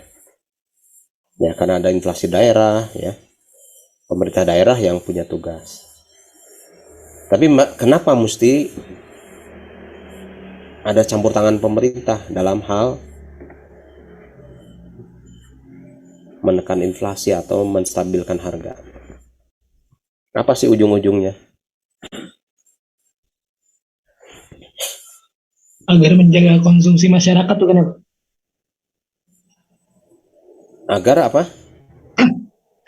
Menjaga konsumsi masyarakat sama Kenapa, output. kenapa harus dijaga? Biar kalau misal terjadi boom atau lagi lesu, konsumsinya tetap terjaga, Pak. Jadi gak terlalu jauh gapnya. Oke, konsumsi itu kan bagian dari elemen yang menjadi objektif masyarakat sebetulnya. Ya, konsumsi itu kan semacam apa ya? Ini tadi keputusan, gitu ya. Mungkin, tapi ujung-ujung dari semua itu ada selain itu kan gitu. Anda mengkonsumsi untuk apa sih? Meningkatkan utilitas, Pak. Iya. Jadi Anda harus ingat ya. Ujung-ujung dari semuanya itu konsumen, produsen, pemerintah gitu ya. Itu sebenarnya welfare gitu, utility masyarakat, utility individu tadi. Nah, kalau konteksnya pemerintah, maka yang menjadi objektif pemerintah adalah welfare masyarakat sebenarnya keseluruhan. Memang welfare ini dipengaruhi oleh inflasi, oleh pengangguran kan gitu. Tapi tetap intinya sih welfare ya. Jadi pemerintah ketika harus mencampuri urusan ekonomi, yang dikhawatirkan adalah bahwa banyak perubahan dalam ekonomi ini menurunkan kesejahteraan masyarakat. Itu idealnya ya. Jadi kalau ada banyak pengangguran, ya tentu kesejahteraan masyarakat akan turun ya. Pemerintah tidak boleh melihat individu-individu gitu ya. Ya. Jadi harus dilihat itu masyarakat secara keseluruhan gitu ya. Tentu individu-individu yang mungkin pro pemerintah sekarang banyak yang sejahtera gitu ya. Ya, karena ya punya banyak akses gitu ya. Tapi bagaimana individu yang lain kan gitu ya. Idealnya kan begitu ya. Jadi pemerintah itu harus menjaga welfare-nya masyarakat. Tentu inflasi menurunkan welfare ya. Oleh karena itu juga pemerintah harus punya cara untuk mengurangi atau mengendalikan inflasi tadi. Karena itu akan berdampak kepada masyarakat ya. Kenapa begitu? Ya karena pemerintah itu hadir dalam ekonomi melalui pajak yang dibayar masyarakat kan begitu. Ya. Pemerintah kan nggak bisa punya income sendiri. Ya. Asalnya tentu dari pajak. Karena wewenangnya ada di situ. Bahwa akhirnya punya aset itu juga karena memang ada semacam legitimasi bahwa pemerintah menguasai beberapa aset tertentu menurut undang-undangnya gitu ya. Jadi ujungnya itu ya masyarakat juga. Makanya kebijakan pemerintah itu harus memang orientasinya ke masyarakat ya. Boleh melalui pengendalian inflasi, penurunan tingkat pengangguran, mendorong pertumbuhan ekonomi kan gitu ya. Menciptakan kesempatan kerja ya. Dan jangan lupa ketika kita menggunakan istilah stabilisasi, ya itu berkaitan dengan ekonomi yang tidak stabil gitu ya. Tidak stabilnya ekonomi tentu akan menyebabkan dampak buruk bagi kesejahteraan masyarakat gitu ya. Tadi dimensinya ya tadi ada inflasi, ada pengangguran, pertumbuhan ekonomi yang mungkin rendah sehingga tidak membuat orang tuh naik kesejahteraannya kan begitu ya. Oke, jadi saya kira intinya adalah pentingnya pemerintah mengeluarkan kebijakan stabilisasi tentu untuk mengatasi masalah tidak stabilnya ekonomi kan gitu ya. Makanya perlu distabilkan ya. Karena ekonomi itu mengalami fluktuasi, naik atau turun ya. Terutama ketika turun, masyarakat banyak yang menderita sebetulnya ya akibat mungkin bertambahnya pengangguran ya, mungkin inflasi ya. Disitulah pemerintah harus membuat yang memoderasi turunnya kegiatan ekonomi ya. Jadi saya tunjukkan lagi caranya ya, logika yang Anda perlu perkuat.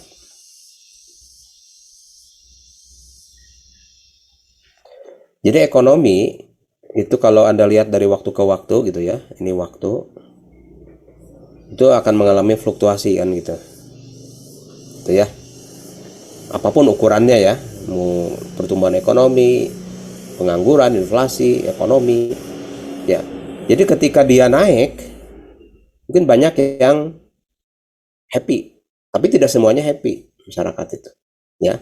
Karena ketika ekonomi itu meningkat lebih dari normal, itu tuh orang itu harus kerja lebih keras, lembur lebih panjang dan seterusnya, ya.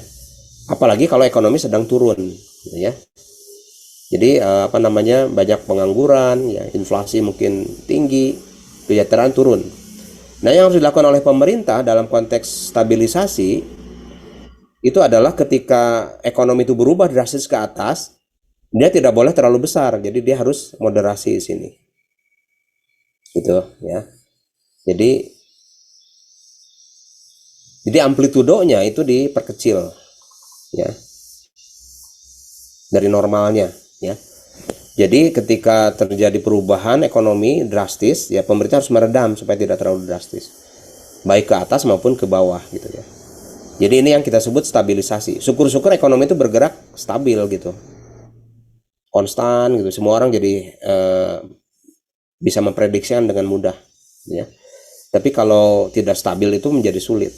Tugas pemerintah membuat amplitudo ini menjadi lebih kecil gitu ya. Ya. Jadi lebih stabil makanya, ya. Kalau Anda menggunakan ukuran stabilisasi, misalkan menggunakan deviasi dalam statistik ya, standar deviasi, maka standar deviasi ini harus rendah. Ya, jangan ada tinggi, kadang-kadang memang negatifnya tinggi, positifnya juga tinggi. Tapi harus lebih moderat gitu ya. Itu intinya. Kenapa? Karena perubahan-perubahan dalam ekonomi itu bisa membuat masyarakat ya tidak happy sebetulnya, ya. Ya, saya kira itu argumennya. Tetapi ada juga yang kontra terhadap kebijakan stabilisasi pemerintah, terutama kaum klasik ya. Karena bagi klasik, ekonomi yang paling utama itu kalau private sector yang berperan penting dalam ekonomi, ya, private sector. Sehingga bagi klasik, kalau pemerintah campur tangannya itu belum tentu membuat ekonomi menjadi lebih baik.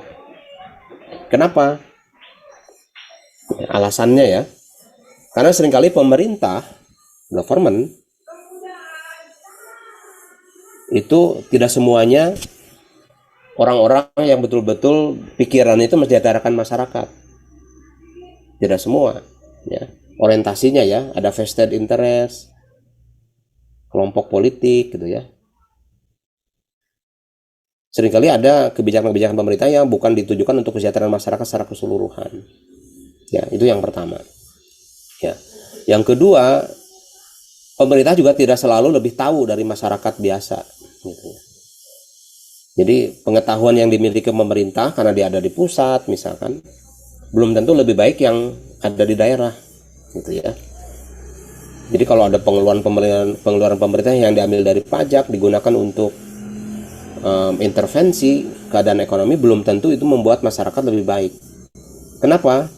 Kalau informasi yang dimiliki pemerintah itu tidak baik, tidak lebih baik, apalagi ada kepentingan politik, intervensi itu menjadi buruk buat ekonomi gitu. Ya, jadi ini menurut pandangan klasik. Ya, jadi ya lebih baik nggak usah lah pemerintah karena tidak ada jaminan membuat ekonomi lebih baik gitu.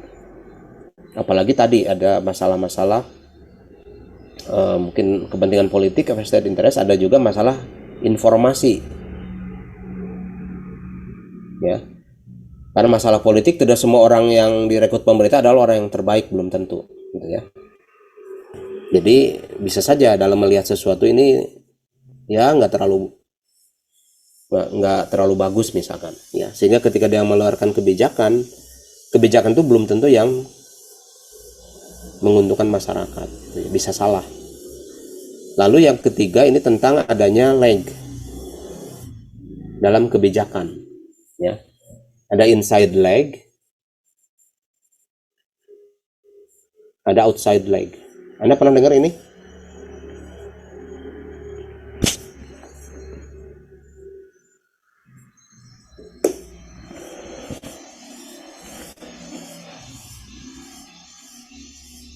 Apa yang dimaksud dengan inside leg?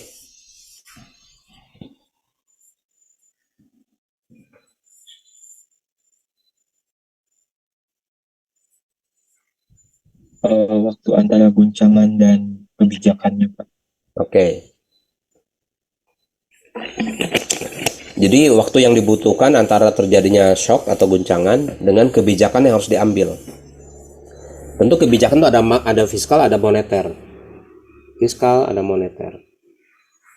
Mana yang panjang inside leg-nya? Fiskal atau moneter? Fiskal, Pak. Fiskal. Oke. Fiskal itu adalah salah satu kebijakan yang inside leg-nya panjang. Contoh misalkan ketika ada shock harga minyak misalkan, ya. Harga minyak naik apakah karena perang Rusia Ukraina atau karena masalah lain? Ya. Keputusannya adalah apakah pemerintah harus meredam kenaikan harga minyak ini yang akan menyebabkan harga domestik juga naik. Ya, apakah dengan subsidi atau dengan cara lain? Ini kan harus didiskusikan di DPR kan gitu. Ya. Ada perdebatan di masyarakat juga, ya. Jadi perlu waktu gitu ya. Ya, jadi inside leg-nya panjang. Seperti yang sudah diskusi ini bisa lebih dari sebulan, bisa lebih dari 2 bulan gitu ya. Begitu sudah hampir kepada keputusan apa kebijakan fiskalnya, tiba-tiba shocknya itu berubah lagi gitu ya. Jadi yang sudah diputuskan itu mungkin untuk menyesuaikan dengan shock yang pertama tadi. Tapi begitu waktunya sudah bergulir panjang, ya, shocknya berubah lagi. Jadi keputusan yang sudah disepakati itu belum tentu yang terbaik juga dengan shock yang baru, dengan keadaan ekonomi yang baru ya, akibat shock yang udah berubah. Jadi artinya apa? Belum tentu kebijakan pemerintah yang diputuskan itu adalah yang terbaik kan. Ya, apalagi karena masalah tadi leg gitu. Ya. Kalau mau kemudian merespon lagi shock yang baru lagi, perlu diskusi lagi gitu ya. Ya, jadi itu akhirnya menurut klasik ya kebijakan pemerintah itu sulit mencapai yang terbaik karena memang ada inside leg-nya gitu ya. Belum tentu yang terbaik, bisa aja salah arah kebijakannya ya. Karena mungkin sudah berubah momennya. Ya. Dulu pernah kejadian seperti itu ya. Ketika harga minyak itu naik, pemerintah dan masyarakat berdebat diskusi gitu ya sampai berbulan-bulan karena kadang-kadang DPR juga lagi reses misalkan ya. Begitu nunggu dan waktunya cukup, begitu diputuskan naikkan subsidi, harga minyak udah turun ya. Jadi berubah lagi kan ya, itu inside leg. Jadi kebijakan pemerintah itu belum tentu optimal ya, karena adanya inside leg. Sedangkan outside leg, coba lanjutkan siapa tadi? Akmal ya? Outside leg itu apa? Waktu antara kebijakan dan pengaruhnya terhadap perekonomian. Oke, ya saya kira iya betul ya. Jadi outside leg itu begitu kebijakan diputuskan, ya dampaknya kepada ekonomi seperti apa ya. Mana yang lebih panjang, fiscal policy atau monetary policy?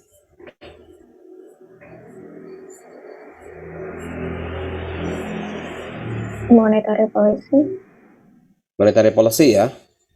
Oke, untuk outside leg ini monetary policy biasanya lebih panjang dibandingkan fiscal policy ya. Fiscal policy begitu direalisasikan dampaknya bisa langsung ke masyarakat ya, sedangkan monetary policy itu lebih lambat ya. Tapi inside leg-nya monetary policy itu cepat ya.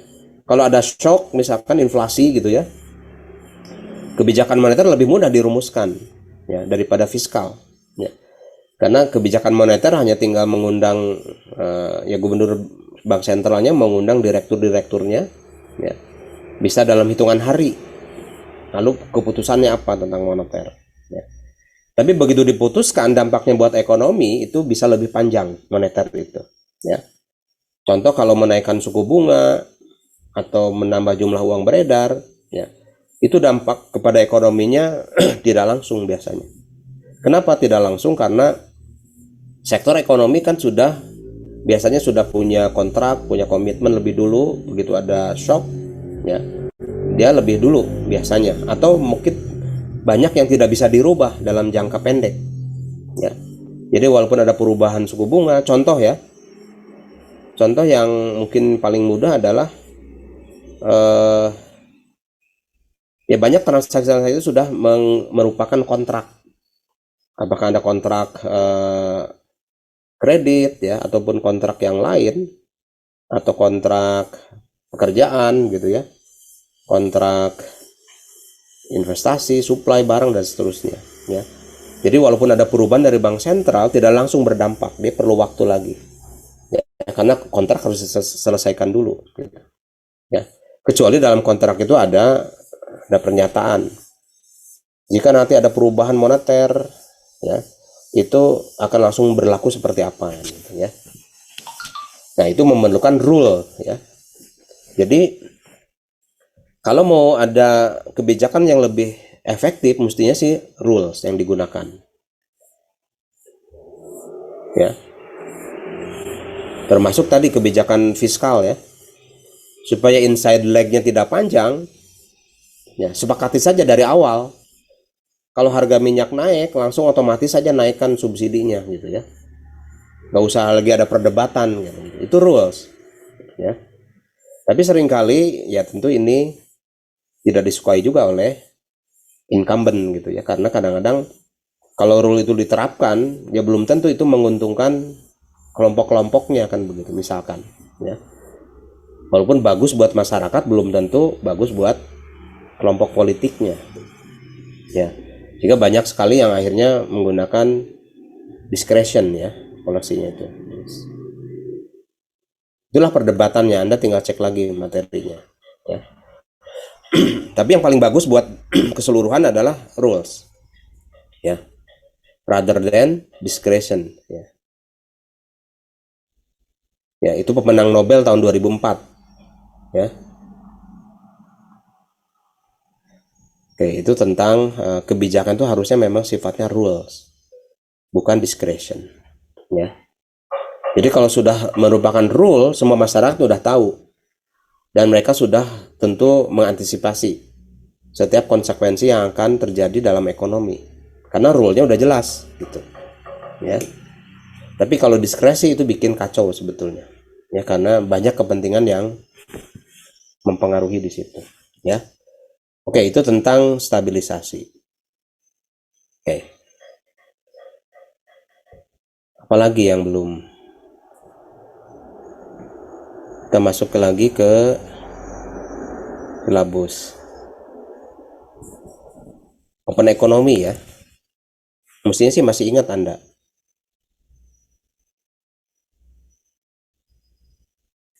Oke. Open economy itu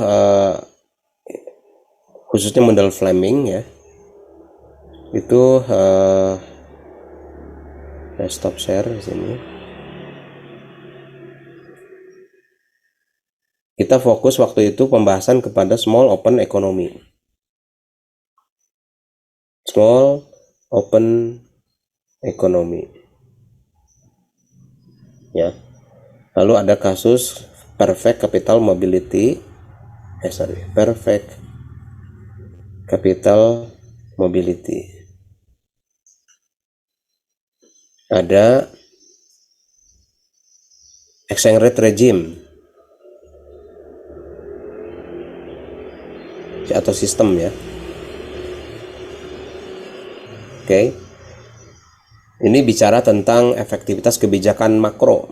Ada fiscal policy, monetary, ada trade.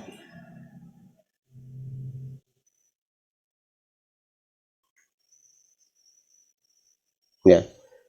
Mungkin kita lebih fokus ke fiskal dan moneter, ya.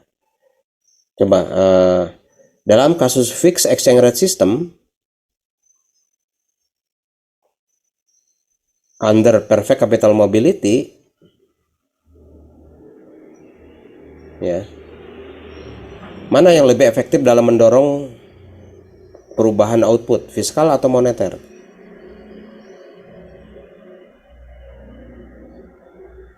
Fiskal, Pak. Fiskal, Pak. Fiskal, oke, lebih efektif ya. Oke. Sedangkan dalam sistem nilai tukar yang fleksibel, floating, sama-sama F ya. Mungkin ya. Itu sebaliknya ya, moneter yang lebih efektif. Ya, tentu Anda harus tahu alasannya, argumennya segala macam. Ya, sekira kalau Anda sudah ingat ya, nggak saya review lagi lah. Ya, tentu kalau Anda mau lihat secara empiris, itu kan tadi baru teorinya. Ya. Secara empiris Anda tinggal cek saja data-datanya. Ya. Katakanlah Indonesia karena pernah menganut sistem nilai tukar yang berbeda-beda, ada fixed exchange rate, ada floating sekarang, ada managed float, ya. Anda tinggal lihat saja. Kita juga punya data kebijakan fiskal moneter yang dilakukan pada waktu-waktu tersebut. Anda tinggal cek kaitannya dengan GDP kita saat itu, ya. Ya tentu itu bisa aja Anda evaluasi secara empiris, ya. Tentu empiris yang lain juga tentang asumsi perfect capital mobility ini, ya. Anda juga harus, mungkin perfect capital mobility itu kondisi yang ekstrim, ya. Jadi kalau kita buat elastisitasnya antara 0 sampai tidak terhingga, ya, sebetulnya aktualnya itu antara di tengah-tengahnya aja, ya. Jadi capital mobility bergerak tapi tidak sempurna. Tapi tidak sempurnanya mengarah ke lebih dekat ke sempurna atau lebih dekat ke sama sekali tidak bergerak, kan, ya. Mungkin Indonesia lebih dekat ke mendekati perfect capital mobility-nya. Mendekati walaupun tidak sempurna, ya. Nah, tentu itu akan ada konsekuensi juga ya. Teorinya masih akan tetap sama, ya. Hanya mungkin yang Anda gunakan kata-katanya, kalau di dalam exchange rate yang fix under perfect capital mobility, ya, fiskal itu efektif dibandingkan moneter itu tidak efektif, maka dalam degree yang berbeda, ya, kalimatnya menjadi rubah sedikit, ya. Fiskal lebih efektif dibandingkan moneter. Jadinya begitu. Bukan moneter tidak berpengaruh sama sekali, tapi pengaruhnya akan kecil. Bukan tidak ada, tinggal degree itu aja, ya. Tapi kesimpulannya kurang lebih akan ya dekat seperti itu, ya. Jadi kalau tidak bicara ekstrim, kita tinggal mendekati aja ke situ, ya. Artinya apa? Fiskal tetap lebih efektif dibandingkan moneter, ya. Dalam fixed exchange system under perfect capital mobility, ya, under imperfect, ya, imperfect capital mobility yang mendekati perfect, kan gitu. Tinggal degree-nya aja, ya. Itu sebabnya dalam teori ekonomi banyak yang kita pelajari itu sisi ekstrimnya, gitu ya. Karena untuk bisa melihat di antaranya itu tengah-tengahnya ya tinggal menyesuaikan saja degree-nya, gitu ya. Oke. Jadi misalkan ada warna hitam dan putih. Hitam, putih. Anda tahu hitam seperti apa, putih seperti apa, tapi bagaimana kalau ada di antara keduanya? Abu-abu. Tapi abu-abu mah cenderung ke lebih muda putih atau ke lebih ke tua hitam. Ya tinggal campurannya yang berbeda antara hitam dan putihnya itu, ya. Ya tinggal begitu aja sih logikanya, ya. Jadi intinya tetap Anda harus pahami dengan baik teorinya. Aktualnya nanti karena tidak sempurna seperti itu, ya hanya tinggal menyesuaikan degree-nya aja, ya. Oke. Dan itu Anda akan pelajari lagi nanti lebih detail ya di keuangan internasional sebetulnya, ya. Tentang model Fleming ini, tapi untuk versi yang lebih general, keuangan internasional.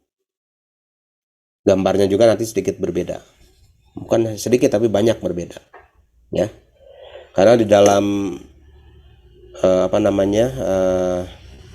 perfect capital mobility yang dibahas oleh Menkyu kemarin, kita menggunakan IS-LM-nya itu, IS-nya IS bintang, ya.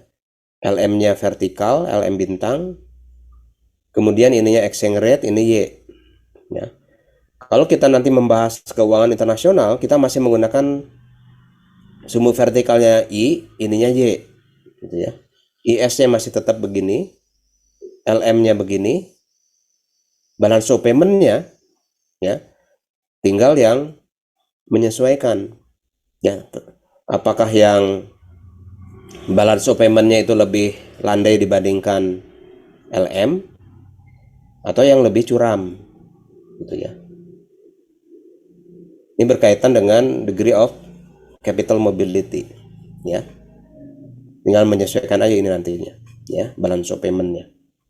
Tentu yang perfect capital mobility balance of payment-nya datar gitu ya. Ya, jadi yang sempurna ya. Oke.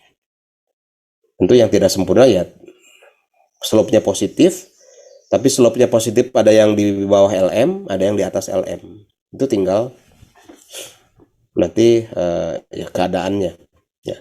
Tentu efek dari kebijakan fiskal dan moneter juga akan berbeda ya, pengaruhnya terhadap posisi ekonomi ya, karena di atas BP ini ada situasi defisit ataupun surplus, di bawahnya di sebelah kanan LM ya, di sebelah kiri sebelah atas IS, sebelah bawah itu adalah keadaan ekonomi aktual nanti ya. Saya kira itu akan kita bahasnya di keuangan internasional kalau Anda mengambil mata kuliah itu ya. Oke, kalau tidak ada saya kira hari ini saya cukupkan sekian saja untuk mereview. Kalau ada pertanyaan silahkan ya sebelum saya close meeting ini.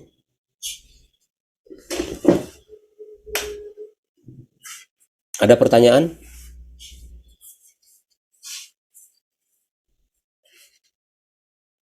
Belum ada, Pak. Oke, kalau tidak ada kita akhiri pertemuan ini karena saya ada jadwal bimbingan S3 ya. Oke, ujiannya kita hari Selasa ya.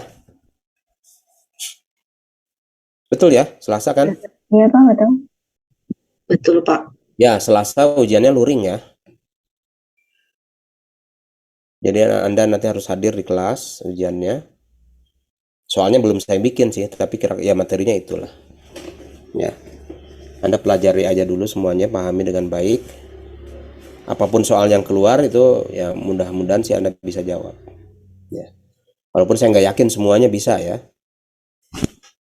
Tapi ya tentu Anda lakukan yang terbaik buat Anda.